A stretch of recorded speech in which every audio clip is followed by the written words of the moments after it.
Welcome back to Turbo Tamizhan, people. Today I've got you something weird from my garage. I just picked this thing up. My dad and I, we've always had a fascination for 100 series Land Cruisers, and this, in my opinion, the final couple of years, 06, 07 being the pièce de résistance cars of the Lexus LX470 platform, that's what I brought you in a dark elephant gray with all the options possible. So let's go and see what this car has to offer, and you're gonna be surprised with the mileage that this car has. I drove midnight at 12 a.m. to Indianapolis from where I live in Milwaukee to go pick this baby up, and came back, and I had an adventure. So now getting into why an 06, 07 car is special for a 100 series platform, you gotta understand the etymology of Land Cruiser 100 series and where it comes from. Early cars, 98 to 2000, had the 4-speed transmission with the 4.7 motor, the 2UZFE, or whatever Toyota likes to call it. Very understressed motor, 4.7 liter V8, barely pushing 200 horsepower. Now you can understand why these engines are called the million-mile Lexuses. There have been more accounts of these cars, original engine, original transmission, going for over 1 million miles. A later facelift, I've owned those cars too, an 03 to 05 car, have a 5-speed Aisin transmission with the same motor, no VVT, nothing. 06, 07 is particularly special because it has an additional 50 horsepower, so brings the total to right about 275 horsepower, the 5-speed Aisin desirable transmission, and has variable valve timing, which in my opinion on these cars, especially bullishly heavy cars, that 50 horsepower makes a big difference when you're on an on-ramp. Now getting into some of what's desirable on this car, I'm going to start off with the front end and show you what it's all about. Here in the facelift cars, you see the updated grille, looks a lot more stylish, and suits the front end of the car a little better.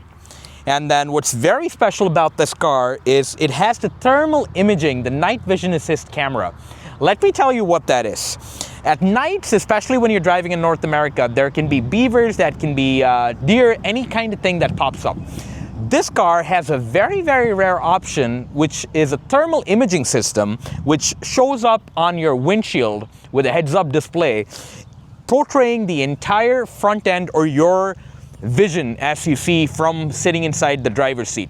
So it kind of picks up heat maps, so to say. So if you're driving at high speeds in the highway, you can't really see something, maybe a deer hiding behind a tree, it would still show you a thermal imaging on the windshield, which in my opinion is so cutting edge for 20 years earlier than where we are right now.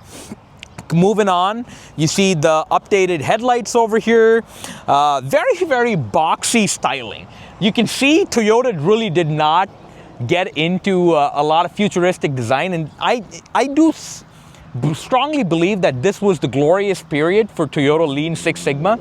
No frills attached, very boxy, very functional, but everything comes together very well. And I think this shape, especially for how old it is, it's aged very gracefully. You can see the updated alloy wheels, which have seen better days. It's a little rough, this car. Got to get it painted, cut and buff, and it'll look gorgeous. But these cars are climbing up in value, very desirable, especially one that has next to no rust in the frame. This also has the specialty lighted running boards. At night, this kind of showcases some light towards your foot, and you know what you're doing, and it also looks a little stylish. Very boxy, has the roof racks up top if in case you want to strap luggage, maybe kayaks or something like that. The ORVMs, which are electronically operated, and then this car unfortunately does not have the pop-up antenna, which is a very quirky feature of all 100 series Land Cruisers. And that is pretty much for the outside boxiness of this car. So now I'm gonna take you to the heart of this beast, the fabled 2UZFE, the million-mile engine. Let's take a look. So, lo and behold, here is the venerable, fabled, whatever adjective you want to use. This is the heart of this beast, the 4.7 liter V8. It's covered up by this beauty cover for whatever it's worth. Timing belts and water pumps are at intervals of 9 years or 90,000 miles, I believe. Apart from that, nothing ever goes wrong on these. Touch wood. I don't have wood to touch, but these things are bulletproof. The only things that are problematic, so to say, more so induced by rust and corrosion, especially here in North America and the Midwest. This car has the very rare AHC, which they call the automatic hydraulic height control.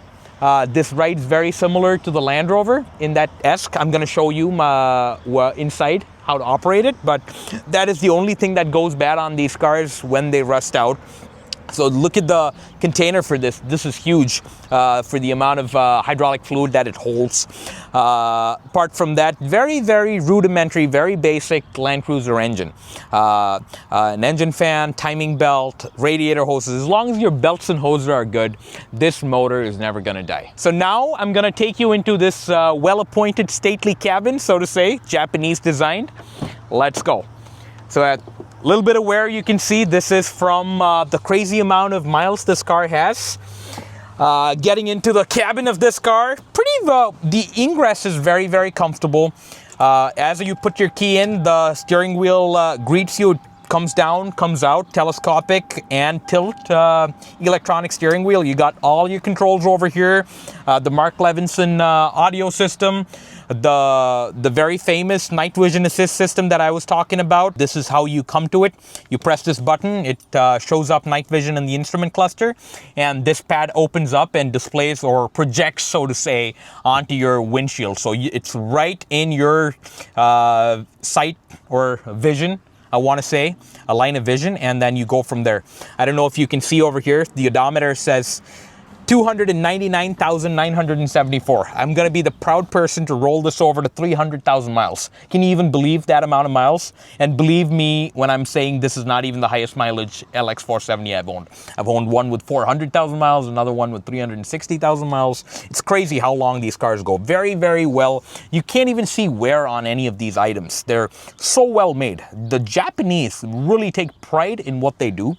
As you come into the cabin over here, you see everything, all the controls here for the automatic height control, the comfort, sport settings, the height settings, and then the center differential locker. This is a full-time four-wheel drive car, so you can't select between two-wheel drive and four-wheel drive. It's always four-wheel drive. The transfer case is driving all four wheels. The only control you get is for high and low. It also has a center differential locker for times when off-road trails might be demanding, where you might actually need to lock your center diff and send power to the front two wheels. So it's got the ability to do that. It's got the up-down telescopic and tilt-adjust steering wheel, which is kind of nice for short drivers, so to say. You can get very well acquainted in the cabin.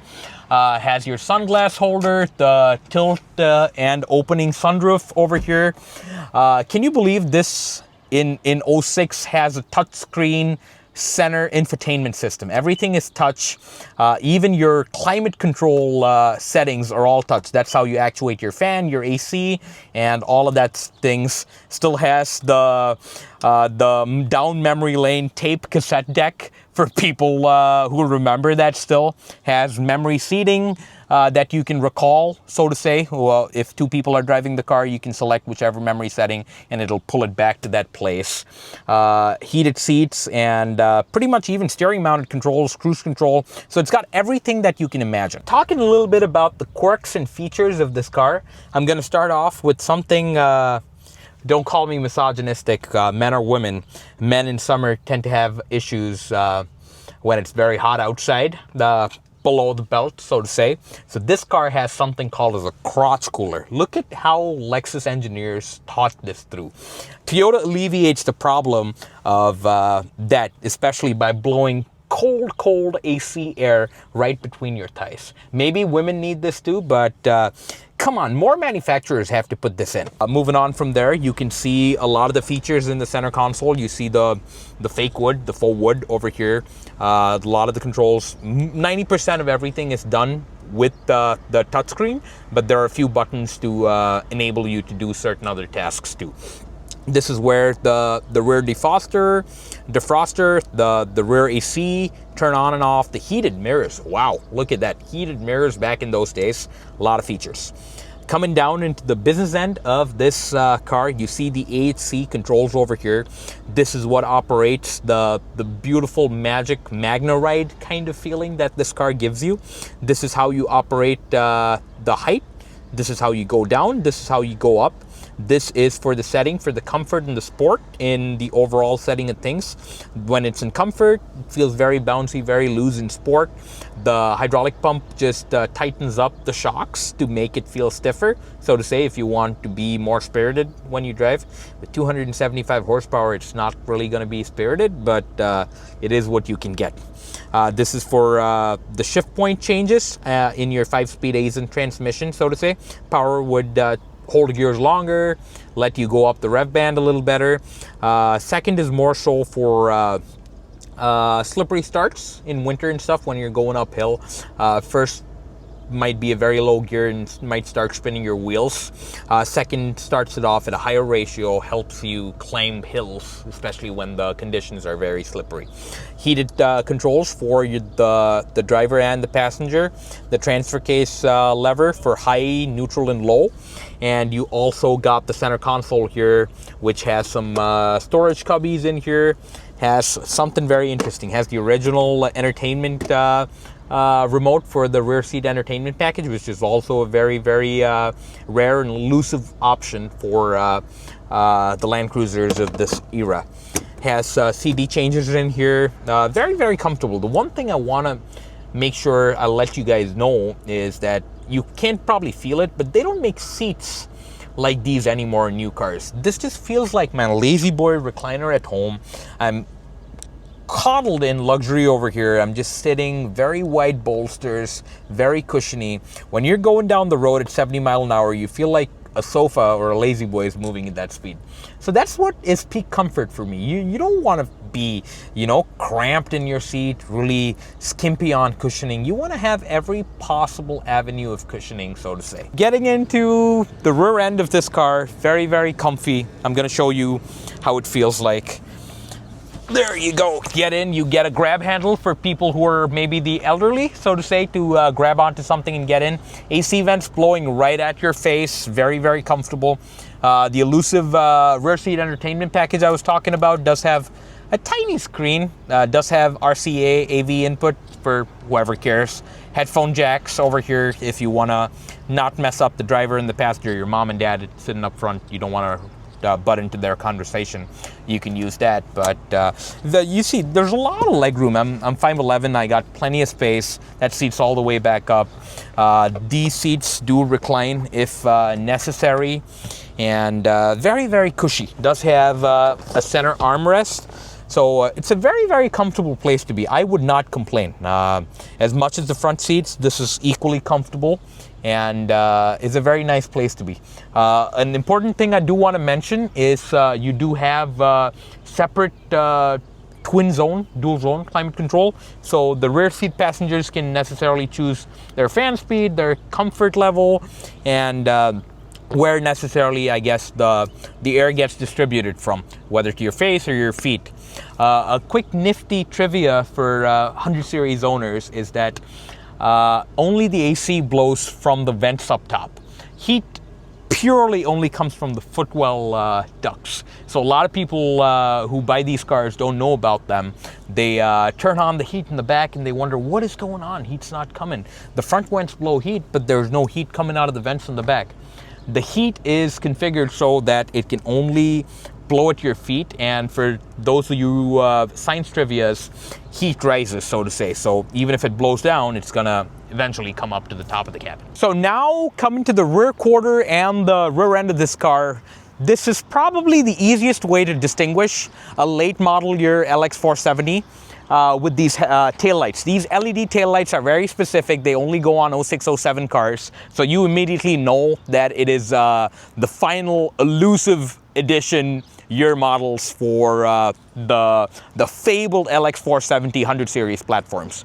Talking about this side, there's another thing I wanted to mention. You don't see these vent windows in any of these cars that they make nowadays. It is a great feature if you want to have your front windows open. You just pop up these vent windows, which are electronic as well, and you bypass the slipstream, so to say, and it doesn't feel like your eardrums are about to burst off.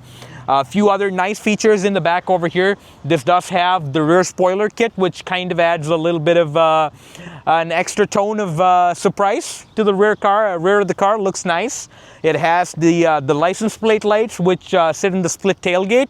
This is also a very, very known problematic issue for the 100 series platform, because water pools up right around the seam line and rusts out this upper tailgate section. So whenever you're looking for one of these cars, make sure you see that this is completely not perforated in rust. This also, 06 and 07 are the only years that factory offered tow package. It is an elusive tow package because everything prior to this came with a 2.5-inch receiver, which is a pain to work with. Believe me, you want the 2-inch receiver, and this has the wiring harness in it, so it works very well. I'm going to show you how this opens now so that you understand. So this is a split tailgate, does have the camera. You can see a little bit of rust starting to pop up over here, but nothing terrible where mostly it's consuming the entirety of the top of the tailgate. The split tailgate opens up this way. I got some pipes in the back. My Vanderhall pipes are here. It's a true 7-seater. These seats do come down, but I don't want to bore you guys with showing you how that works. It's pretty self-explanatory. The jack and everything else goes in, but very clean interior. As you can see, for the amount of miles this car has, it's crazy clean. And nothing's power like these cars nowadays. Everything is manual, but everything works. It does have a camera too for an 06, so imagine the amount of luxury that Lexus coddled you in. For those who didn't know, a quick piece of trivia: Lexus means luxury export US only. So Lexus was conceived only for the North American US market by Toyota, so that they could take the likes of Mercedes, BMW, Cadillac, Lincoln if they wanted. Like, share, and subscribe, and let me know what you want to see, but I'll see you next time.